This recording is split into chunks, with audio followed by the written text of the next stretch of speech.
Hi, I'm Conor Doyle, president of Oxford Road.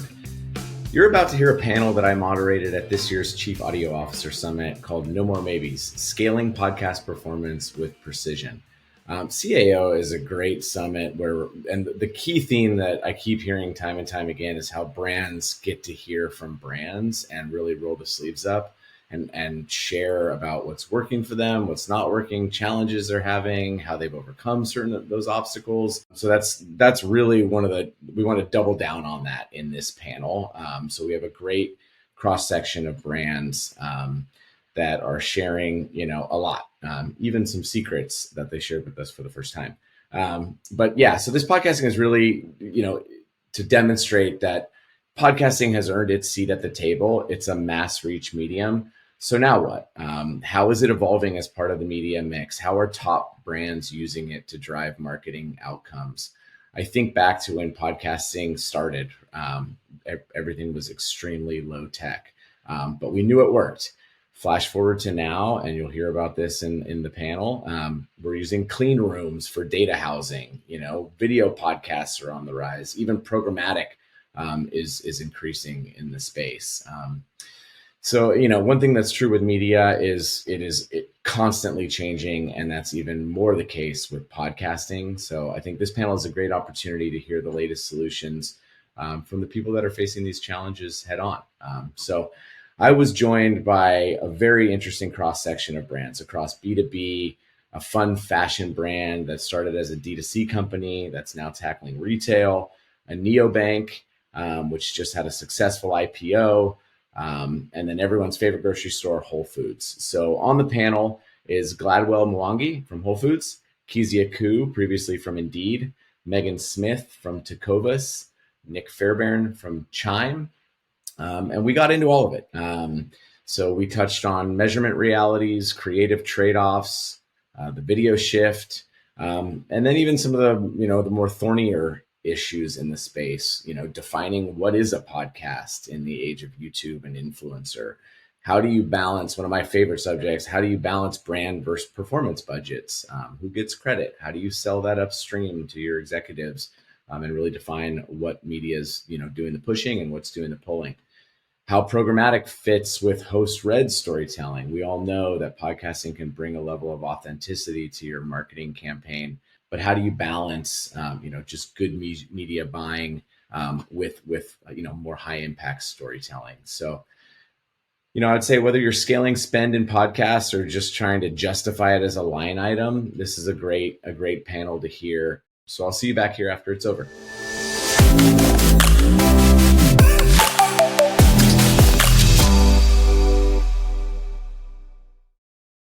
So we're going to kick off with just going through a couple questions for each of you individually so we can learn more about your role and your brand and how you approach podcasting. I'll start with Gladwell and Whole Foods. Tell us a little bit about your role. Thank you for having us, by the way, and good morning. What a beautiful place to be with all of you. Gladwell Mwangi. I lead all things paid media at Whole Foods, which not just includes the audio channel that we are all chief officers of, but everything you can imagine we're paying for, including search, social, etc. We are a brand that, for most of you who are aware of us, need no awareness. We have no awareness problem. So most of our marketing is geared towards consideration and driving new business units and product discovery. I'll stop there. Excellent. So your brand leads with values, wellness, sustainability, quality, and new product discovery. How do you ensure those values carry through when working with creators at scale? That's a great question. Because Whole Foods Market is a very purpose-driven brand, in fact, our mission is to nourish people and the planet, and I love that word, nourish. You feel that culture sip into everything. It's very palpable. It is how we define our core values as well. We are a brand that want to grow with purpose. And as customers, I'm sure you felt it as you walked into some of the Whole Foods stores. As an employee, I felt it. Our suppliers feel it as well. We have a win-win model with them. We apply some of those core values and live some of those core values every day. and they help inform how we show up, including how marketing shows up when we're working with those creators, keeping those high standards top of mind, the values about caring for our environment, our community. And so even as we're selecting some of our creators and working with them, we are very deliberate with working with creators who they themselves are ambassadors of some of these values. And can embrace them even as we are building. So it's not just about virality and or a follow account when it comes to some of these creators. It's a very value-first approach, and that sips into everything we do. Interesting fit. And then one thing that's interesting about Whole Foods is you actually have a podcast as well called Beyond the Board. How does this inform your ad strategy? Is it connected at all with paid media? Do you learn from one another? Walk us through that. Very candidly, it does not. And I don't think it should. Maybe you have a different opinion. It's a new venture. We're all very excited, and I do encourage everyone to listen and give me their opinion separately on what we think about the Beyond the Border podcast. But it's a great storytelling vehicle and one that actually humanizes the brand a lot. It almost narrows or brings down some of the pressure when it comes to the guests we're hosting, for example, people who are leaders and or behind the scenes on creating some of the successes that we have. So really, really a good vehicle, again, to storytell, less media, whereby media is tied to a different ROI, and that's not what this owned medium is for. It's a storytelling vehicle. Excellent. Feels like the right thing to do. Next, Kezia, tell us a little bit about your role. Hi, I'm Kezia. I am at Indeed, and so as you all know, Indeed is a two-sided platform. We bring job seekers and employers together. So my team's work heavily focuses on getting employers of all sizes to really post their jobs on Indeed's website. And so we do that work in over a dozen countries across a variety of channels. And so it's fun, and it's obviously like hard work, but we really focus on the employer side. Excellent. I think podcasting has been one of Indeed's most profitable media channels, from what I hear. What is the primary reason that podcasting has worked so well for Indeed? Yeah, it's really a lot of reasons. When I think back to like the journey we've been on for 6 years, first off, the channel was just really engaging. And so over that 6 years, we've really seen our target audience really lean in to podcasting as a channel. And unlike some of the other mediums, they expect to hear advertisers. I mean, they know that when we sponsor those shows that they love, we're paying for that show. And so I feel like in this particular medium, they're not always kind of avoiding the advertisement. They're really leaning in. And so I think anytime you have a captive audience, it's always really powerful. I think the second element is really, we've got the right shows in our mix. When I think back to when we started, we might have started with maybe 10 to 12 shows, and they were like really big, broad reach programming, but it didn't really work for us. And so over that 6 years, we really discovered that it was really the small and medium-sized shows that really were really powerful for us. And so when we find a show that works, we're just committed to that show. And so we become part of the kind of landscape of that show, and the people listening get used to hearing us on a regular basis. The other element, I think, is pricing. There have been some shows where we have really great response rates, but unfortunately the CPMs were just too high and we couldn't back into our CPA targets. And so I think, having an agency that's really negotiating and getting great CPMs, I think it's really important. When I look at my other channels, messaging is really important. Oftentimes in TV and video, we've got a really brief window to communicate to our customers, and we can't necessarily explain to them why our product offering and why it's important to post their jobs at Indeed. And I think with the pre-roll and the mid-roll that podcast offers, we just have more time and space to really kind of double click into the relevancy of the product offering and why it's a necessary element as part of their marketing mix. And so I think that's really important. And I guess last but not least is really measurement. I think some people look at podcasting as more branding, but it really is a powerful revenue driver. And I think because we've been able to consistently prove that we can acquire new business customers via podcast as well as driving incremental revenue, all those things together really helped us to be powerful. I love that. I love the elevated messaging. I think is so key that you can kind of get beyond the jingle or just the impression with podcasting and really explain, why you exist as a company, and people will remember that if told right. Megan, Tecovas, tell us a little bit about your role. Yeah, absolutely. So I'm Megan. I'm our Director of Media Strategy at Tecovas. I oversee a lot of our broad reach media channels. So podcast, YouTube, audio, all of that falls in my domain, but really spearheading a full funnel media strategy at Tecovas. And if you're not familiar with Tecovas, we are a Western boot and apparel company headquartered in Austin, Texas. We are the first digitally native boot brand, but we are now a very rapidly growing omni-channel brand in 22 states and almost 50 stores. So very much on the rise and using podcasts to help that growth as well. Yeah, I mean, very much a lifestyle brand.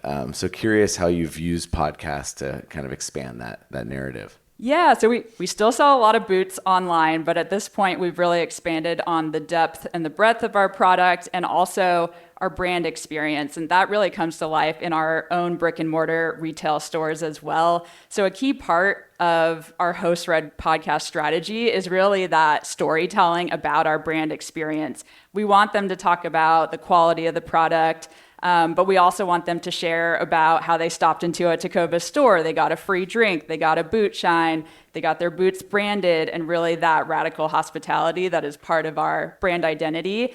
And again, as we have that brick and mortar presence, we are expanding into that lifestyle brand positioning and not just selling boots, but selling a brand and welcoming people into the West, as we say. So a bigger vision for us as we move out of our pure D2C roots and continue into this lifestyle direction. Excellent.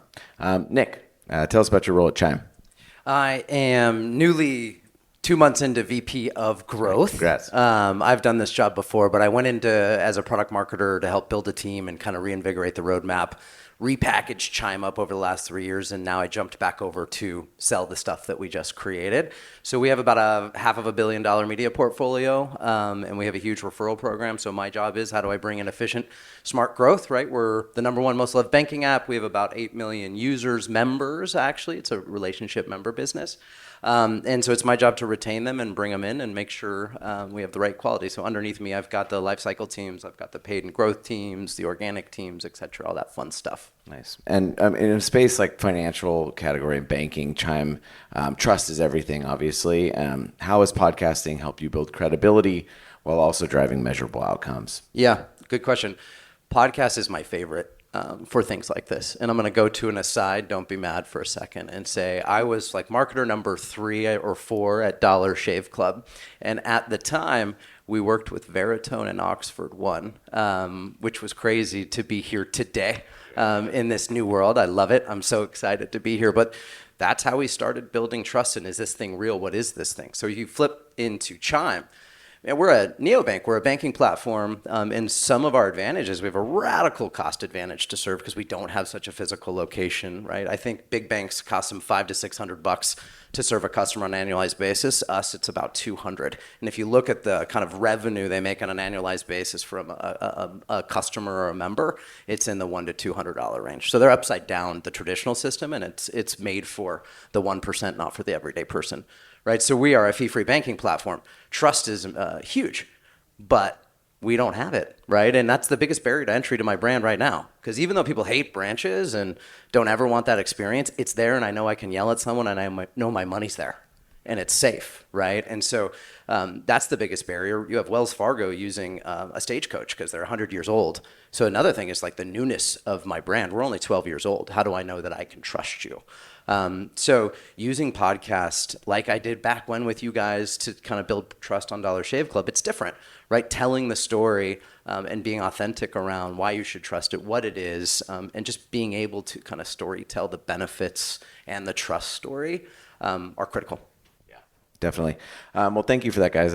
That was interesting. Now we're going to talk about, I'll just throw some topics out, and then we'll see who wants to kind of jump in with an answer, or I'll hit you guys directly. But I think one of the barriers Dan spoke about, and we all know, is measurement in podcasting. So I think, not every brand measures the same, as we know. It has a different media mix, different channels. And so I think we'd love to learn more about that. So how are you approaching podcast measurement today? How do you justify audio's role when it's often undercredited? Kezia, you've been a long-term consistent spender. I think it'd be great to hear from you. Yeah, so I think over the last 6 years, it's really been a journey. I think it's important to kind of start off with how we define success. And so for all of our marketing channels, we want to be able to prove that each channel is driving incremental conversions. And so, meaning that the marketing is causing the conversion. And so, ideally, we're doing that with some kind of experimentation and ideally at a very high degree of statistical significance. And so, 6 years ago, when we started, it was actually our finance team. They built an internal attribution model that was capable of measuring TV, terrestrial radio, streaming audio, and podcast. And so, we started using that because internally the team trusted that for both TV, terrestrial radio, and streaming audio.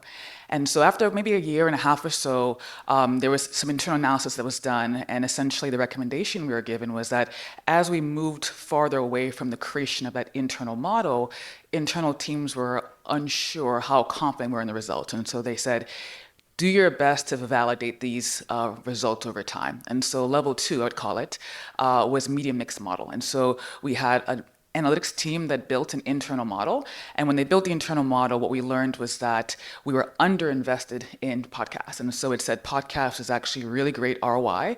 It should be where our next dollar is spent. And so that was exciting, but still hard to kind of figure out, well, what shows? And so I think even though we knew we should be growing podcast, it was still unclear as to which shows to kind of put those bets in. Over time, the team transitioned from an internal media mix model to an externally bought media mix model. And that model we still use today covered, I think, 5 or 6 countries.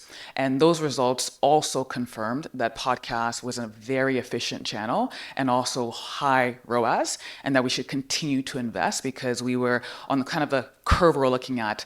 There was still a lot room to spend. And so I think it was really comforting for the team to understand, hey, the internal model is telling us podcast is a great place for your next investment. We've now had 2 different media mix models, internal and external, tell us the same exact thing. And so we felt pretty good overall that podcast was the right place for us to be in addition to the other channels. Now, about 3 years ago, we started leaning into clean room measurement. I'm not quite sure how familiar you all are with clean rooms, but it's basically a third-party private environment where multiple parties can share, join data, run experiments, and keep all of the data private. And so we had been doing clean rooms for most of our TV, connected TV, and display advertising. And so there was this desire to lean in to podcasts and figure out, hey, can we do clean rooms for podcasts? It was kind of like on our wish list, but unclear how to get there. And so I actually wasn't here last year. One of our senior members of our team was here last year, and he happened to sit next to, I think, the founder of Podscribe. And so I think what turned out to maybe a lunch conversation expanded into a relationship over the past year. And we actually used Podscribe to actually measure our podcast campaigns here in the US as well as in Europe. And we found once again that podcast is extremely efficient, high statistical significance. And so I think over the 6 years, it's like every single time we ratchet up the quality of our measurement, it's telling us time and time again that podcast is efficient, it's driving revenue and bringing customers in. And so I think that gives us really great confidence in continue to expand podcasts because we're not lowering the standard at all for this particular channel. If anything, we've raised the bar to pretty much the highest bar possible with clean rooms and really proven that it is a great investment for us. Super sophisticated, and props to Pete. But I think it shows, a brand that's been in it for a long time, making a strong investment. You're getting that internal buy-in, and resources and brain power from your internal BI teams. I'm curious if you guys have had the same, experience. I know Tecovas is relatively new. Chime's been at it for a few years, but Nick, you have some experience about other brands, and Gladwell with retail. I'm curious, your perspective. So I don't know if anyone wants to jump in with that one. Yeah, you crushed it. You're ahead of the game. Give everyone that playbook. Yeah, look, I'm happy to say we're about to sign our MSA to work with you again. But the reason I bring that up is we're in inning 0 at Chime on how to do this. We're not in inning 0 on how we do attribution and how we're thinking through the world, but candidly, Chime for its first 10 years was a last click model. We spent $600 million to make $800 million in revenue. So that was when VC money was different. And so we're much more sophisticated, and past 3 years, we've completely fixed that. And I think our budget versus revenue ratio is very, very different. But how I've thought about it in the past is a little bit similar to you, but a little bit more bottoms up. Right? If the DR dollars are easy to be accountable and easy to spend, and this medium, for me at least, the way I've always deployed it, is authentic and endorsed in a story, and it gets, you know, the rabid followers of these different podcasters to go support them.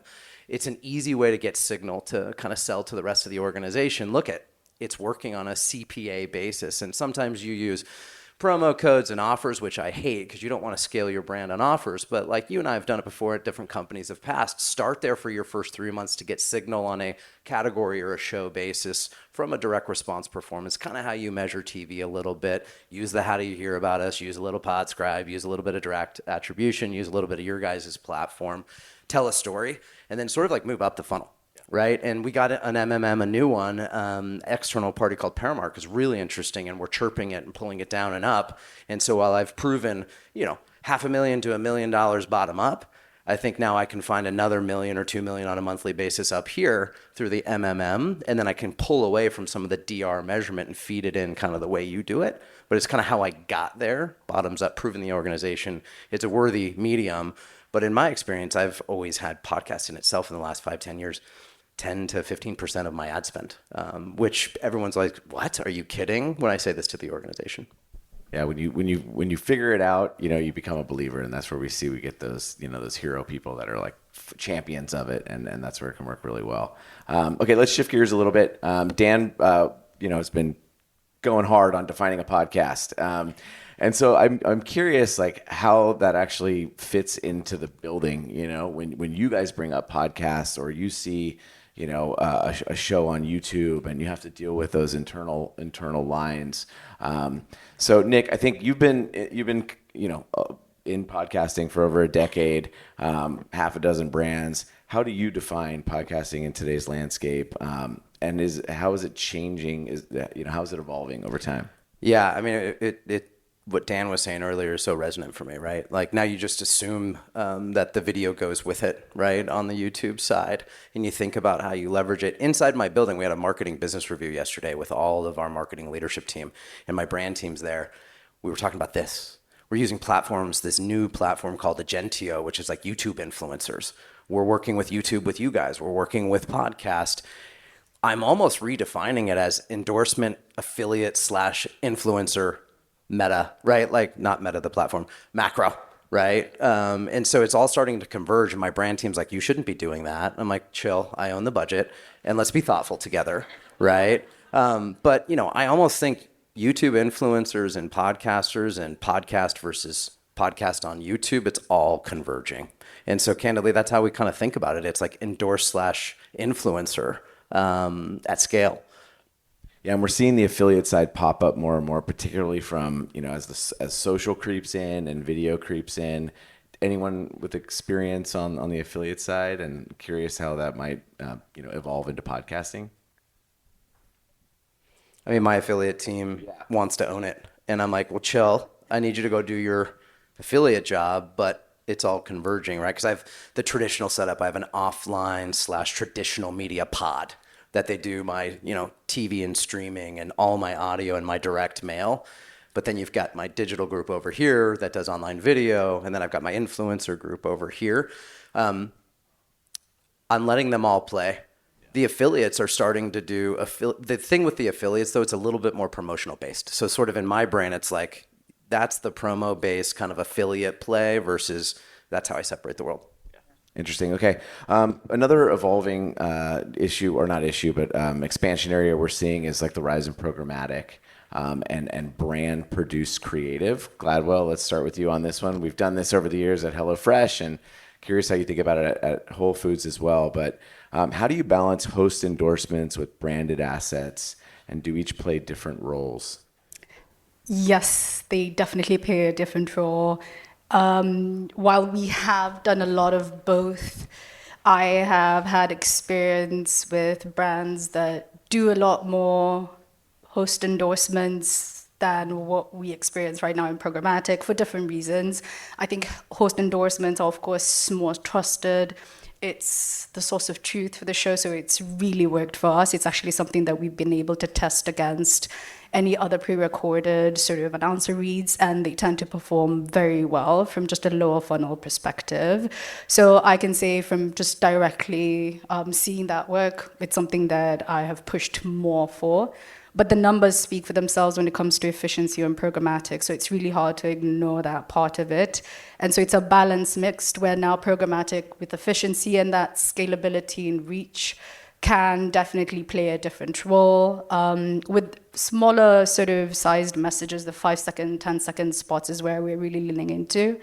And those go a long way, especially in streaming when it comes to driving some very quick urgent messaging that perhaps even lives shorter in market as an LTO versus a longer story that can go to that DJ endorsement and or host sort of read, if you will. So from a tactical perspective, there's definitely a variety of ways we've used it, but they all drive down to conversion. And so I think it's just how you apply it. Yeah, anyone with any, I'm going to throw a flyer at you, but we've sometimes experienced where we might be the agency handling the endorsement side of the business, and then there may be another agency handling the streaming or the spot, and we're seeing those worlds collide. Any experience in dealing with that?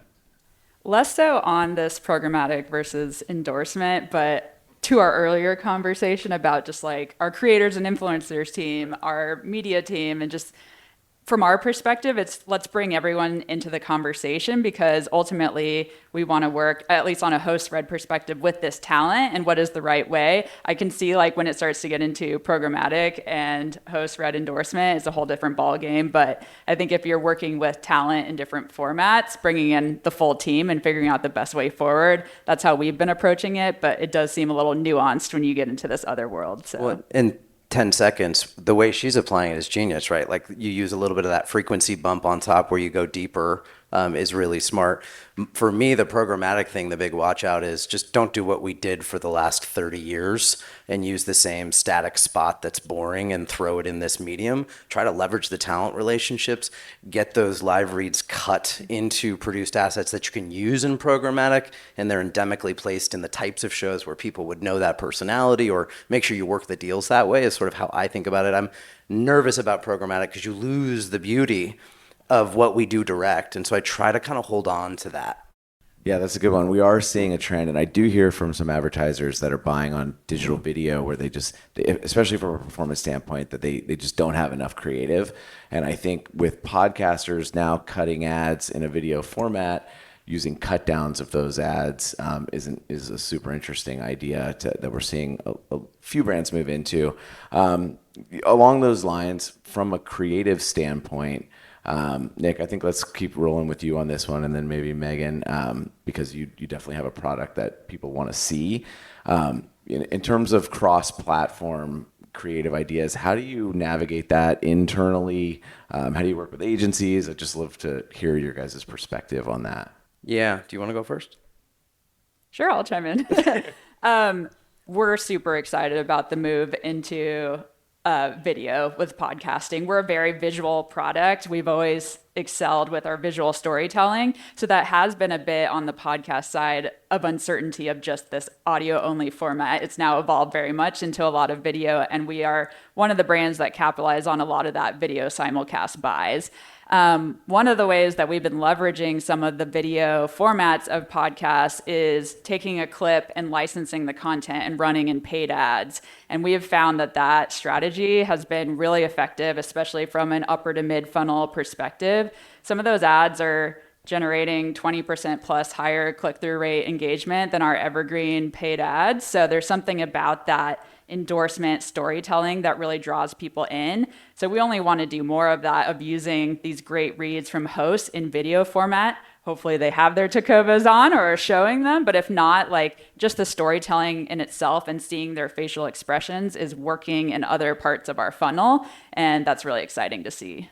Just like UGC is scaled on social for all of us, and it's almost better than our own produced assets. I think of it this way too, but there is tension, right? The brand team's over here making this content. I'm doing this content for this channel. This team's over here doing this content. So it is really tough to make sure we're being orchestrated. And I also don't love matching luggage forced, but how you're applying it is genius, right? So now when we do stuff or do deals, it's let's get the YouTube short 5-second cut down version that we can run in DR. Let's do the 15-second cut down that I can run in different kind of ROS digital platforms with video. So I almost think of it when you do a deal like this as like a mini integrated marketing campaign with each of these personalities, you know? I love Conor, that. as a challenge for the panel, it's then how does your multiplier give attribution to any of that, you know? So that's the challenge for me right now is where do we attribute that success? And to everyone's question here, what is a podcast? Yeah, you know? these guys in the room might not like it, but I don't give them credit for the other stuff I just said. I give But he credit keeps to the- booking. Keeps right. booking. I give him credit for the deal and the assets and the relationship. And when I go throw it on YouTube with DR dollars separately, it's an awesome portion of the deal, but I don't necessarily attribute it back to, Thank you. yeah, just be honest. Thank you. Good. Okay. New topic, the balance between brand and performance. This is one of my favorite topics. So we're going to go down the line on this one. Podcasting is a mass reach medium now. You know, we've seen stuff. It's at the forefront of culture. We're looking at rolling a new tagline where culture meets conversion, which I love. How do you treat podcasting, or do you treat it as a performance channel, a brand channel, both? How do you navigate this from a media mix planning or campaign execution perspective? You don't have to answer that exactly, but just curious your thoughts on it. Yeah, so I think historically for us, podcasts have been a performance channel, and so we've seen it worked really, really well. That being said, even though we're attempting to drive incremental conversions for small, medium business owners as well as revenue, we also through the media mix model measure the impact on enterprise, and so our enterprise is our segment that usually is sales assist as well as job seekers coming to the platform, and so we see that these SMB campaigns have a positive halo impact on job seekers as well as enterprise. And so although the campaigns aren't measured against that for efficacy, we understand and we appreciate the fact that they have this kind of like halo impact. And so we also measure UAC across job seeker, SMB, as well as enterprise. And for years, we haven't actually had any dedicated brand SMB advertising. But that being said, our UAC has been very high. And so we do attribute that high brand SMB UAC in part to podcasts, as well as some of the other upper funnel channels that we're using. And so our brand team, which is quite separate, and so because we have different budgets and different objectives, we don't have to have trade-offs like some teams do. We both have to kind of hit this mandate and deliver on our numbers. Now, our brand team, generally speaking, tends to focus on paid social and lots of video and TV. And as podcasts got really huge in the US, like over the last 5 years, the brand team has become far more interested in including podcasts as part of their marketing mix. And what I'll say is that their shows are very different to the performance shows. And so, whereas I mentioned earlier, we go after small and medium-sized shows, the brand team tends to go after what most brand teams do, very large, Broadway shows that tend to have higher CPMs. And because they're backing into some kind of UAC visitation goal versus our revenue goal, they're able to kind of afford those shows. And so I think because the two teams are targeting very different types of content, we don't really see a ton of overlap. I mean, as you all can imagine, there's thousands and thousands of shows out there. And so as long as we keep on communicating, we're able to avoid any overlap. But I think it's been quite nice to actually see the brand team include podcasts, because I've been a firm believer that I thought podcast was actually a great branding channel. And so I think that's really just kind of new grounds. Now, I think for them, they are looking at video podcasts more in addition to audio. But I would say like in the past for Indeed, it's really been performance, but really now it's evolving to really being both. Before we get to Megan, are you keeping that halo a secret from Oxford as well? Just kidding. Yes. I think we sit a little more middle of the ground than maybe a lot of the brands here between brand and performance. First of all, as you noted, we're new to the podcast space. We're building our measurement platform and foundation, but we're still very heavily reliant on our direct metrics like post-purchase survey, unique URLs. We're looking at orders, of course, but we're also looking at traffic on those unique URLs. As we move into getting an MMM partner, hopefully next year, we want to look at the larger impact to the business. But the scale of some of the podcast shows that we're on, we're deeply. On Joe Rogan, we're on some of the big names out there, and we're using it for scale and brand awareness. And some of the measurement piece, of course, brand is always challenging. We're working to build that out a little bit more. But the scale of podcasts, the engagement, just the level of impressions is also really important for us, with brand awareness being a North Star for Tecovas. So we're a little bit more in the middle. I actually sit on our brand team within our company structure. So it's definitely a little bit more art and science versus just like pure performance metrics for our point of view currently. And I'll answer like a little more direct around the culture question, right? Because if you treat this just like a DR play, you're going to buy news, talk, political, you're going to buy true crime, right? Everybody knows that's the stuff, there's very performant, active listeners that stuff works, right? So there's always I'm turning it on, let's go to these types. But you zoom out and think of what I'm trying to do with the brand. I'm a young brand. I'm trying to establish myself in different subcultures. I don't want to only be known with middle American women that love true crime. I love true crime too, but you know what I mean? And so I think you can do both. And so we use brand and a little bit of like the mid-funnel brain, to your point, to say, hey, it's really important to us to be in like sneaker culture. It's really important to us to be in X, right? And can we still run it in a performant or mid-funnel way? So we follow culture and brand versus just straight performance and find the middle ground, if that makes sense. Yeah. No, I love it. Yeah, I think I agree with everyone. It can be a full funnel sort of tactic. I've worked with brands that purely use it for performance, and yet it still drives brand awareness, conversely. And then I'm working with a brand that only leverages it as a brand play. And we've seen lift across all our brand metrics through maybe a brand lift survey. Consideration is big for us. Again, not necessarily having an awareness problem. So just moving that needle as well is really important, and we've definitely leveraged podcasts to do that. Cool. Okay, I'm getting the nod, but I do want to ask one question, lightning round. You are the CEO of Podcast Land, everything. You call the shots. What is one rule you would make, Kezia? Come to me last. Okay. Gladwell, let's start with you. No 5-second spots. No 5-second spots? Programmatic. Okay. I just don't like it. Yeah, I would actually just jump off and steal your idea. And not the 5-second, but just say, please don't turn it into old school terrestrial radio and how you monetize the inventory. And please keep it authentic, because that's what makes it special. Cool. Love it. Megan?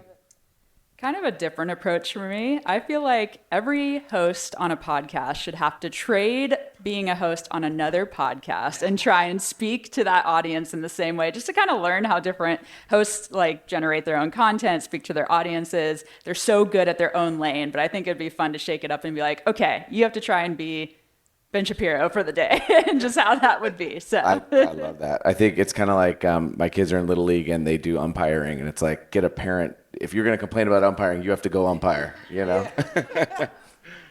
Kezia, you're the boss. I think for me, because we're looking at so much international growth for podcasts, I would love to have some rule where maybe some of the US-based hosts and shows would either mentor or partner some of the podcasts like creators in Europe and South America, because I think they're so hungry to kind of join the party, but don't always have the infrastructure in their countries. And so some kind of cross-border mentorship thing would be really awesome. I love that. Cool. Okay, well, we're over time, but thank you very much. I really enjoyed that. Thanks for joining us for today's episode of the Media Roundtable. This panel offered insights brand builders and performance marketers can agree on.